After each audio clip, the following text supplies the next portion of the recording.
We've all been there, having the same conversation over and over in our heads, engaging in the same fight and what we would have said given a second chance, or scowling at ourselves for doing something or not doing something that we said we would or would not do. Not only are the majority of these conversations a personal waste of time and energy, they often rarely lead us to feeling better about a situation. Plus, they keep us stuck in the past. So when we find our mind stuck in these patterns, what can we do? Because simply telling ourselves enough is enough, a tried and tested technique I have personally used thousands of times, doesn't work. Fortunately, I have some tips that do.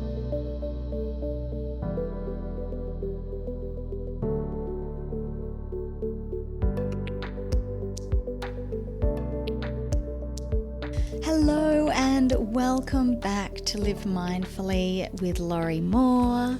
This is our brand new episode and I am recording this for the second time. The very first time I recorded it, I had my dog sleeping behind me, and even though you could barely hear it, you could still hear her snoring. So when I paused to take a breath, you could hear like this, and I was like, I can't have that. And even though I love her and she's always with me when I record, I've had to put her into the bedroom so she can do her little snoozing in there because it just sounds like I'm falling asleep in the middle of a sentence.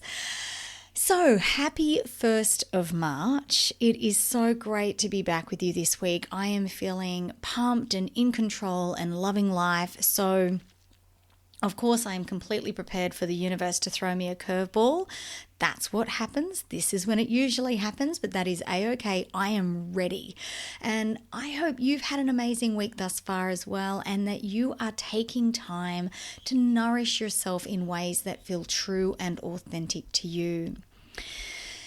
This week, I am talking about resetting our mind, especially when you feel yourself spinning out of control and you genuinely feel like you've lost control of your thinking mind.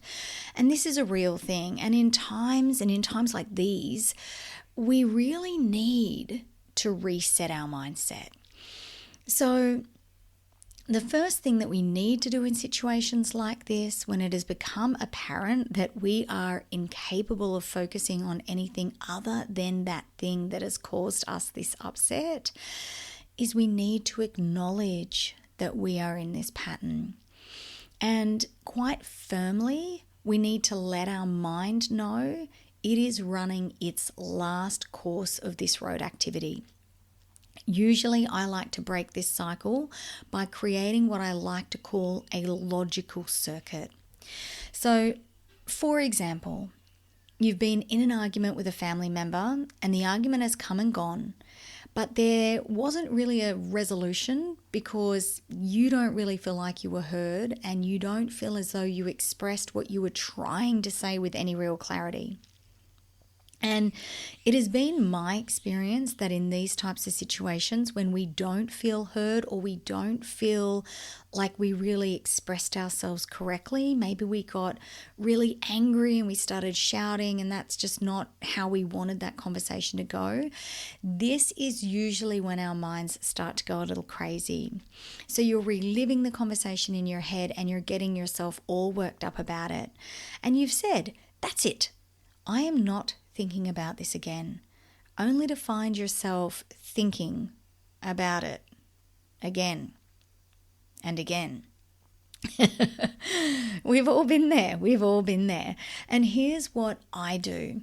Instead of saying to yourself, I'm not thinking about this again, we need to break the cycle. And I have found the most effective way to break that cycle is to respond.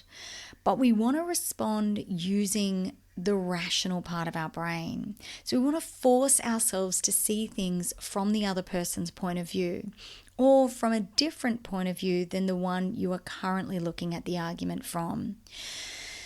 So your mind says, gosh, that really annoyed me when they said I wouldn't understand, or they say I've never done that to you and you know they have a million times. They just have zero awareness around their behavior. Take a deep breath. Stop. And pretend for a minute that there is absolutely no emotion tied to this conversation for you anymore.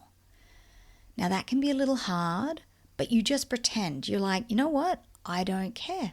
I'm not going to have emotion tied to this. This instantly creates a little space between you and the conversation. By beginning to look at the conversation with a bird's eye view, seeing both yourself and the other person and the argument you're in, and then ask yourself some questions. Start with, how much do I actually care about this? How much do I actually care about this? Because it is taking up a significant amount of time and space and energy in your life. You know they have no awareness, or you know they aren't actually right in their comments.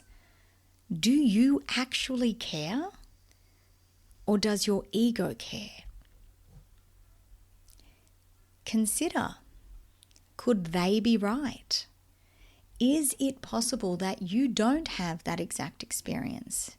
Is it possible that they haven't done that exact thing you're upset about?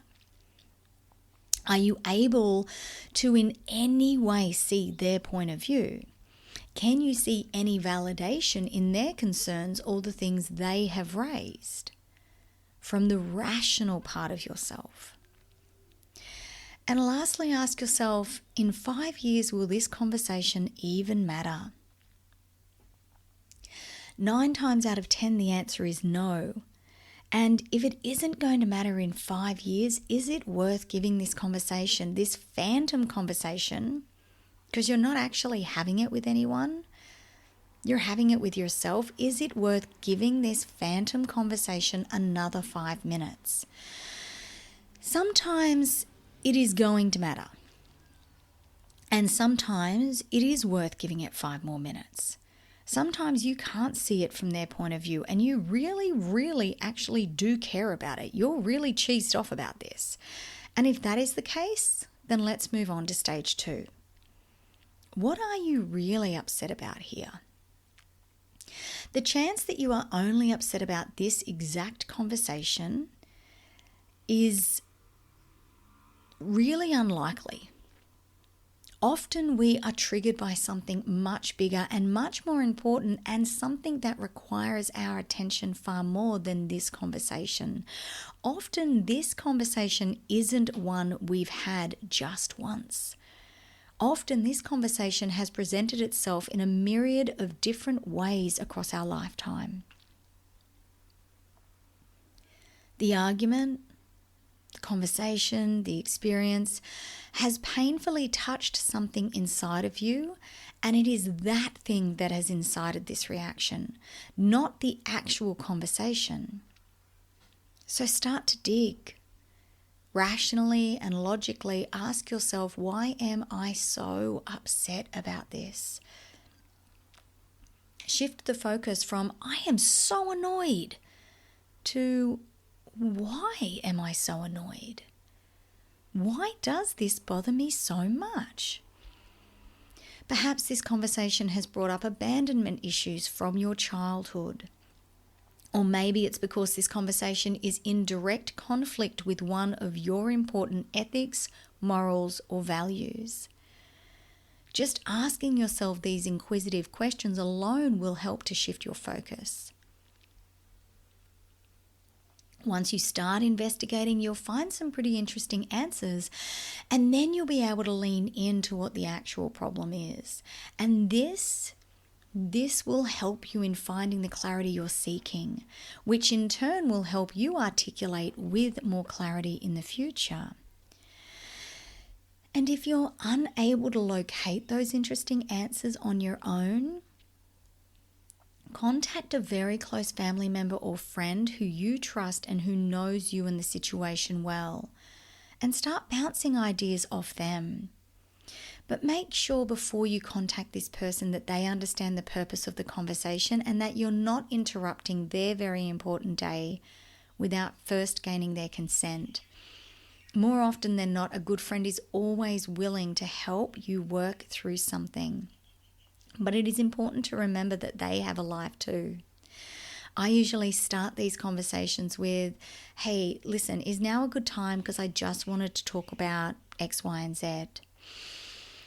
And lastly, once you've considered whether this thing that has really upset you is A, worth any more of your precious time, and B, considered the real reason as to why you are so upset, you then need to explore C. What are you going to do about it? And option C has a couple of options itself.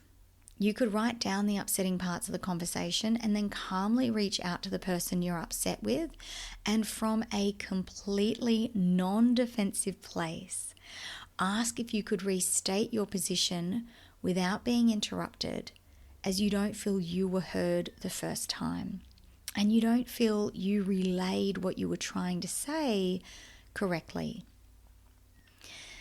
If you do choose this option, though, you must bear in mind that you will also have to create space for their response. So if you don't want to hear their response, or you don't want to re-raise this issue, this is probably not a good option.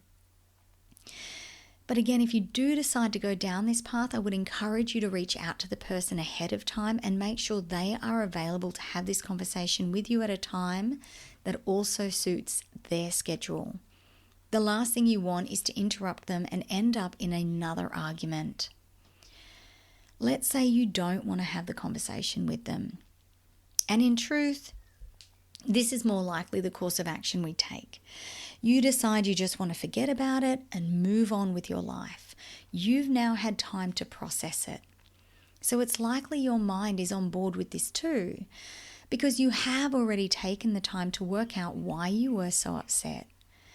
And with this newfound clarity, this within and of itself is going to do wonders for your mind, because you would have learned something really important about yourself. And when armed with this information, it's going to put you in good stead the next time this comes up for you. And you may even realize that this is actually more of a you problem than a them problem. I would encourage you to journal on this, because it is so helpful to have that clarity written down somewhere. So you can go back over your notes when this happens again. And it will happen again, maybe not with the same person, but it will come up. And hopefully next time you will respond a little differently. And then the final thing that you might like to do, and this will depend simply on how the other options pan out for you, you might decide you need some distance. And that's okay. Sometimes we do. We don't need to let the other person know. We can always say, look, I'm actually really busy at the moment. I'll need to touch base with you next week. It's just started raining here. I don't know if you can hear that, but it is so beautiful. You can also let them know if you want to. You can say, hey, listen, I'm still processing our previous conversation and I just need a little bit of space right now. It's not a big deal. I just need to take some time. It'll just depend on the situation. It'll also depend on the kind of relationship you have with that person and whether or not you think that will be well received. So let's recap. Your mind is going crazy and you need it to stop. We start by asking questions. How much do I really care about this? Is it possible they are right? And will this matter in 5 years? And if it won't, is it worth spending another 5 minutes on? Then we jump to processing the conversation. Why is this so upsetting to me? We work through the process of seeing what about this conversation has angered and upset you so much. And we see if this can be tied back to a previous experience in our lives, something that has much more weight to it, or is it because one of our values or ethics has been triggered? For me, I get really triggered with conspiracy theories. And I think this is because, for the most part, the people spruiking these are talking about them as if they are 100% true. And one of my ethics is honesty. And unless you know with 100% clarity that you are right, and this is an extremely hard thing to prove, that you're 100% right in a belief that you have, then yes, have your theory, but don't spruik it like it's 100% true. Don't shove it down the throats of everybody around you. So we want to work out why, and taking that time to process that conversation and seeing why it has upset us so much is so important. And then we want to decide what we're going to do about it. Are we going to talk to the person? Are we going to let it go? Are we going to create some space? I want to thank you so much for listening in to today's episode. I hope it has provided you with some ways to move through a mindset reset the next time you find your mind spinning out of control. And I hope you have an amazing week ahead, and you take some time for your mindfulness, and you take some time for your stillness, and you take some time for your peace. I look forward to joining you again next week with some brand new content. Until then, take good care of yourself.